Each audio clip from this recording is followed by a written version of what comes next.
Well, that's fantastic. And then the other band, rock band that you've worked with, which was really one of the biggest bands of the 90s, was Alice in Chains. And, in thinking about Alice in Chains, Layne Staley, I think, was probably one of the greatest vocalists, particularly of that era and those bands. I mean, just an incredibly powerful voice. And it's just really, again, a shame that one of those guys where he had his demons and, you just think if a guy like that was around right now, he still would be contributing.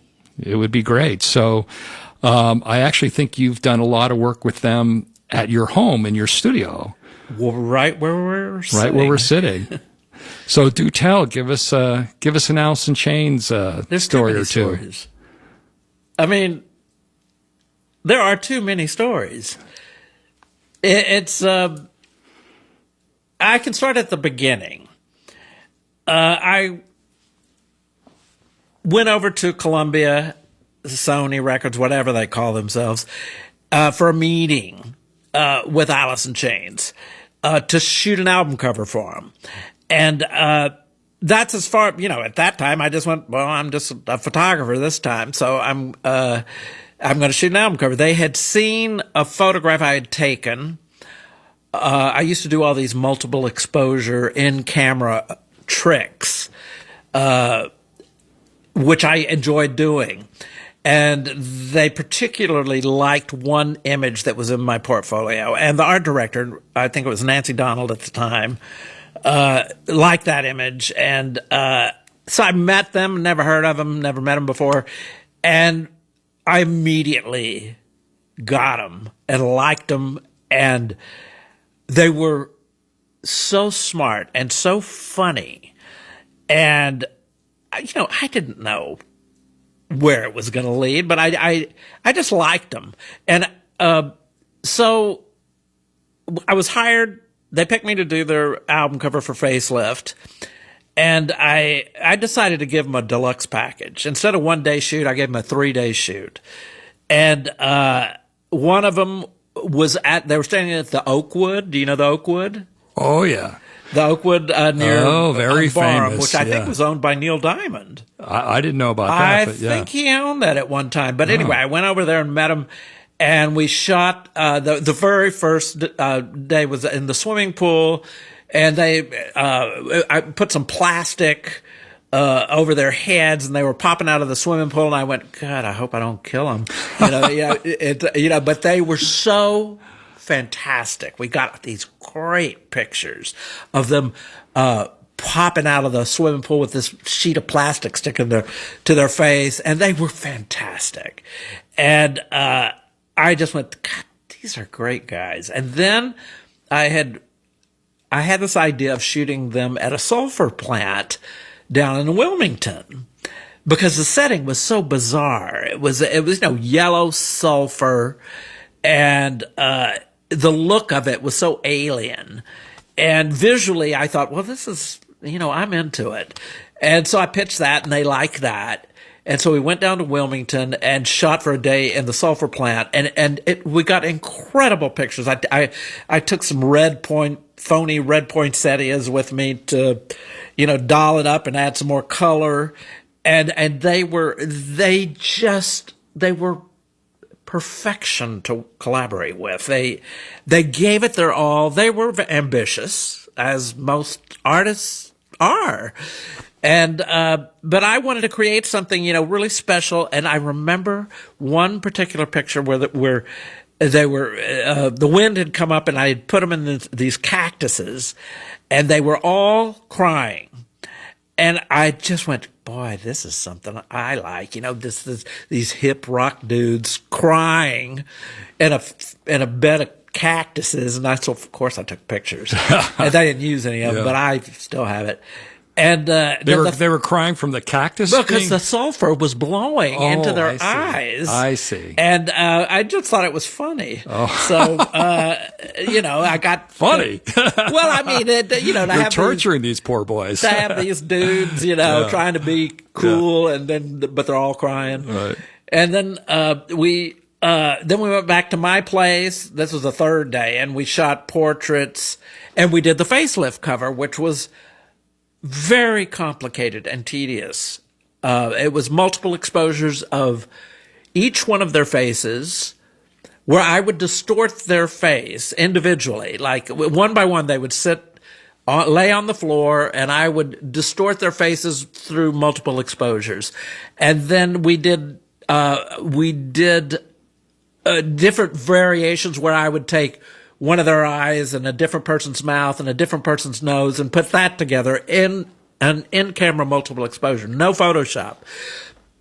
And the image of Mike Starr version I did of his face ended up being the cover of Facelift.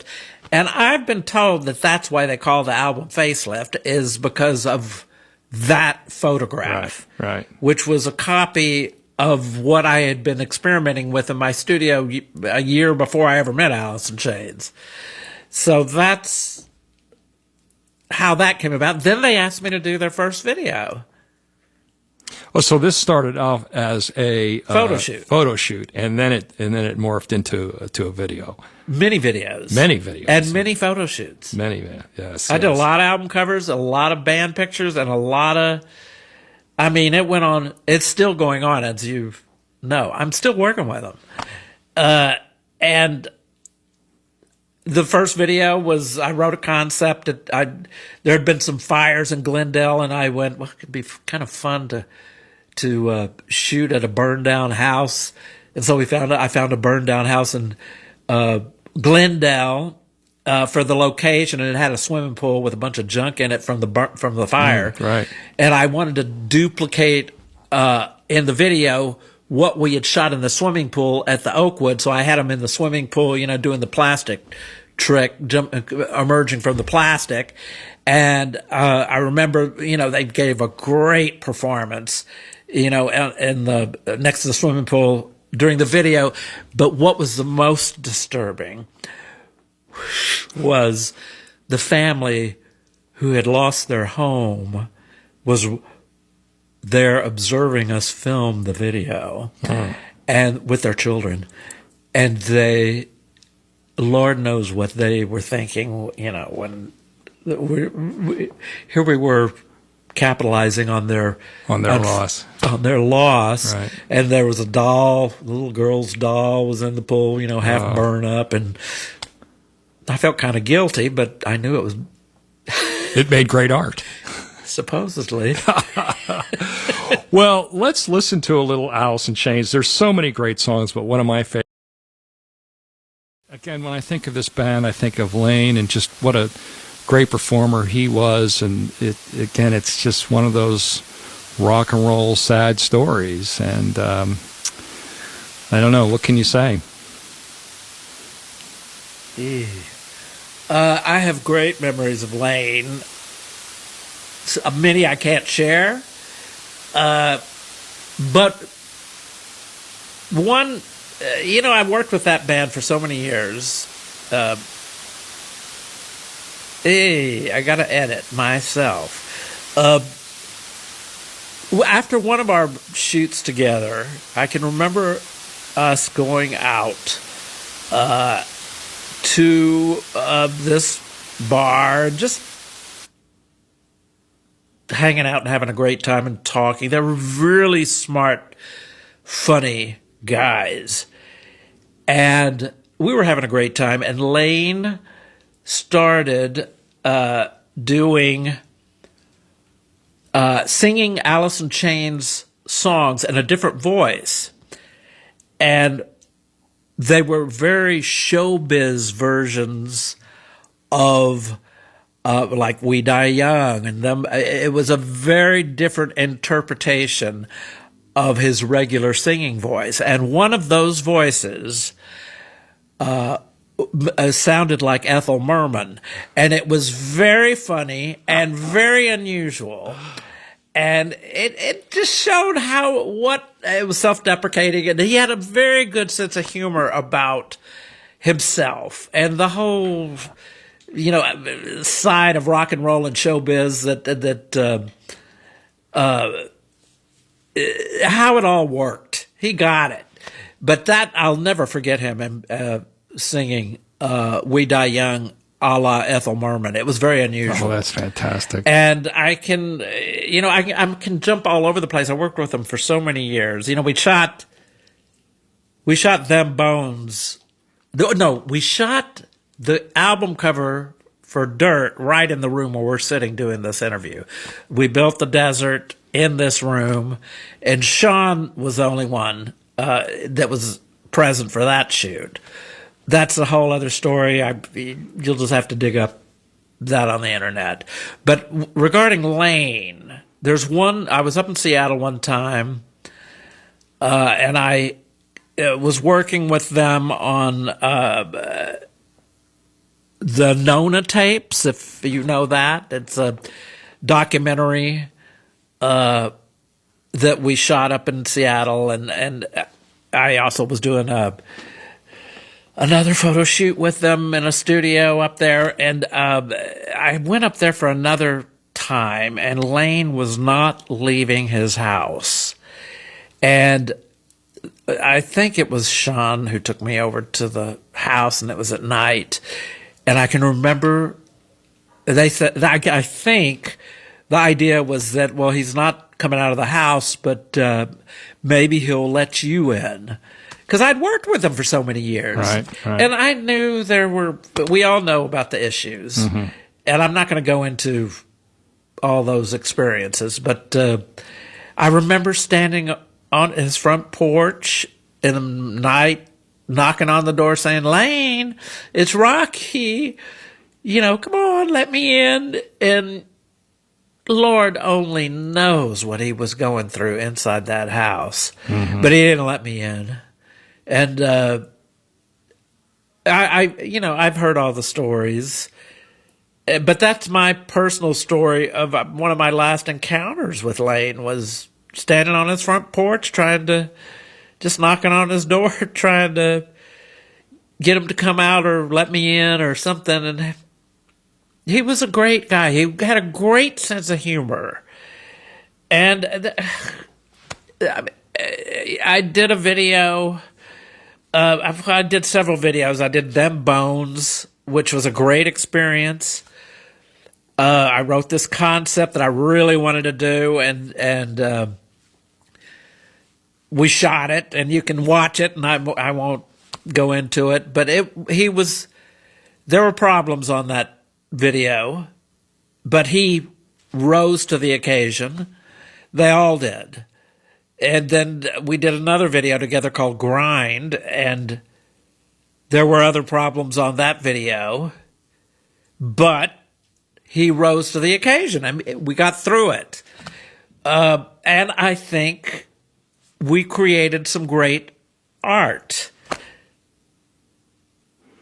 Was the band really supportive of him and really trying to help him along, or were they maybe at a point where they were like, they've had enough? I mean, what was your vibe on that, if anything?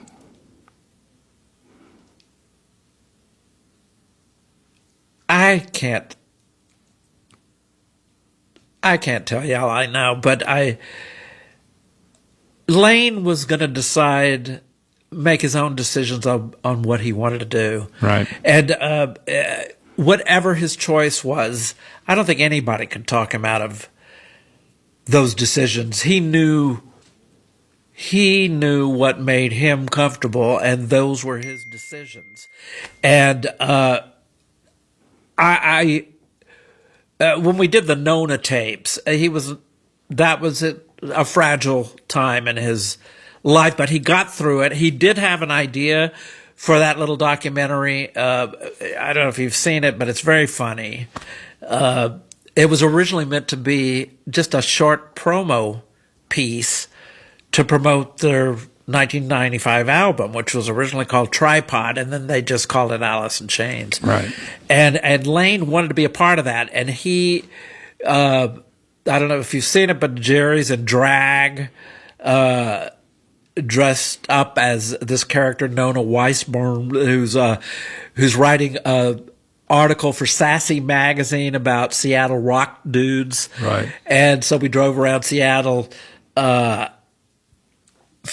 he picked up the different other band members from Alice in Chains, and he picked up Layne, who was rummaging through the trash. I think that was Layne. Layne wanted to be, this guy rummaging through the trash. So we filmed that. And then Layne wanted to do an interview where everything he said was out of sync. And the interviewer, who did such a great job, was asking all these specific questions of Layne. And then we cut to Layne, and he'd answer with an out of sync answer with where the lips didn't match. And that was he thought that'd be funny. And then the interviewer looked at him, and the interviewer is a person I'd known and worked with for many years, looked at him in the eyes and said, "Are you happy?" And that was not one of the planned questions, right. I don't believe. Mm-hmm. And I think it caught Layne off guard, and he provides an in-sync answer that you have to watch the documentary for. But I got to say, that documentary was originally just meant to be a 5-minute promo piece for the album, and it ended up being a documentary that was sold in stores. Well, again, a great artist, and I'm sure it was a real pleasure for you to work with them, even with all the little hiccups along the way. So. There were hiccups, and I'm still, they replaced Mike Starr with Mike Inez, and he was a great guy. Mm-hmm. And then they, found a new lead singer, and we did another album project here with the new players, and I'm very thankful. They opened my mind to different ways of thinking. They really did. They challenged me. I worked with Jerry on his solo album Boggy Depot, and Jerry was incredibly encouraging to me. He's a very smart man, and he pushed me to my artistic limits a lot of the times. I mean, he was always pushing to be as imaginative as possible, and I'm thankful that's what happens. I don't want to get emotional, but you encounter these creative people that trust you, and you want to give them so much, and they allow it, and that's how great art is created. And I'm getting emotional. I'm going to stop. Yeah, well, I've met Jerry Cantrell a couple times, and I've hung out with him, and he is a great guy and a really creative guy. So again, I totally get you with what it would be like with working with someone of his caliber. You actually went on to work with Jerry as a solo artist as well. Yep. What could you share with us on that? It was for Boggy Depot. And I shot him, went to Arkansas, met his family, and we shot all over the place, including a bog. And it was fabulous. It was a fantastic experience. I remember we almost all got arrested. Not Jerry, but we went down there with a crew, and I think the makeup artist had snuck some liquor into a restaurant, and we weren't supposed to do that. And I remember we were marched outside, and I have a feeling the authorities had I think they had admitted that they had just busted up a meth lab, and they were high. And there we were, smuggling liquor into a restaurant in Arkansas. So we made it out alive. But the cops were high, is what you were saying? I think the cops were high. Well, because they just busted a meth lab. But I don't think we got arrested, but that did make the newspapers. And we got some great photos. There's a documentary about that experience online. But Jerry encouraged me to write a concept for his wonderful song called My Song. And I sat here trying to come up with a story that was wild and interesting and crazy. And so I wrote this concept for My Song and submitted it to him, and he loved it. And it was a crazy song about him being kidnapped and kept in the dungeon of this house by this insane woman who only pulls him out of the dungeon for fun. And you can fill in the blanks on fun, sex, whatever. But I knew it was a video for MTV, so it couldn't be too wild. Right. But he got that video approved. Jerry did. And so we shot it. And originally, I wanted to cast Karen Black in the role of the woman who controls him. I thought it'd be interesting to have an older woman, fooling around with this young guy. I thought, well, that would make it even more twisted. And I sent the concept to Karen Black, and she was I had been shooting Karen Black for 10 years. That's another whole story. And Karen thanked me and she said, I don't think this is right for me.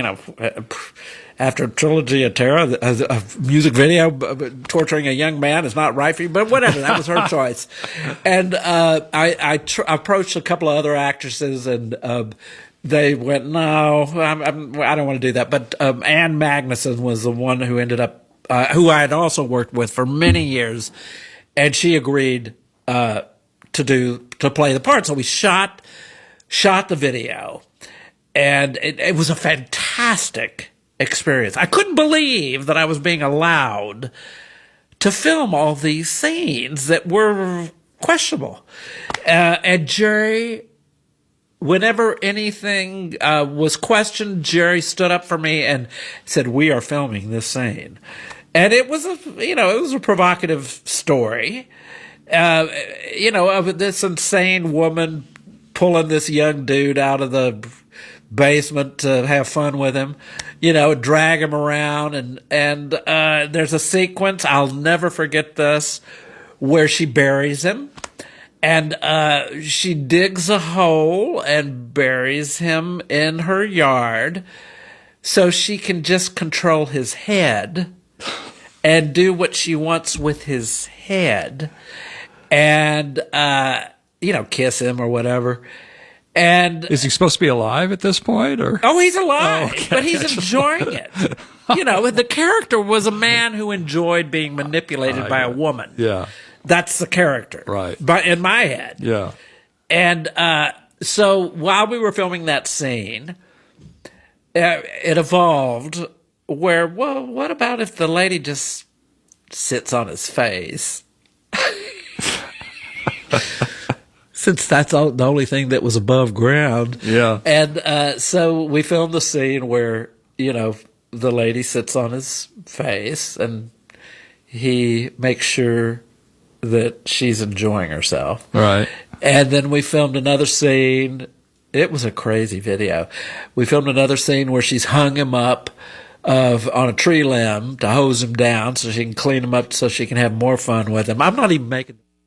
I wrote this and they approved it and we did it. And we hung, Jerry up in a tree and she's hosing him down to fool around with him some more. And I think Jerry, during the shoot, he said, what about if I'm naked in this scene? And I knew that would never get past the censors. And so I said, well, I think it's probably better if you keep your underwear on and we'll film it that way. But I think, if I remember correctly, he wanted to do it nude, and I said, no, that's not going to make it into any cut. Right. And so we filmed the scene, and it's a very provocative scene where the woman is washing him down, and she's obviously, where it's heading and what she's going to do. But he's tied up on a tree, hanging from a tree and letting the lady do whatever she wants. And there's two versions of that video on the internet, the censored version and the uncensored version. But that's thanks to Jerry making it happen. Right. And that man, I think he could easily write the soundtracks for film scores. He's so talented. And I discussed that with him one time, and I said, Jerry, you could easily score movies if you wanted to. And he said, I don't want to score movies. He basically said he enjoyed being a rock star, and perhaps that might come in the future, but he enjoyed the whole experience. He has many sides. Yes. Like we all do. Oh, exactly.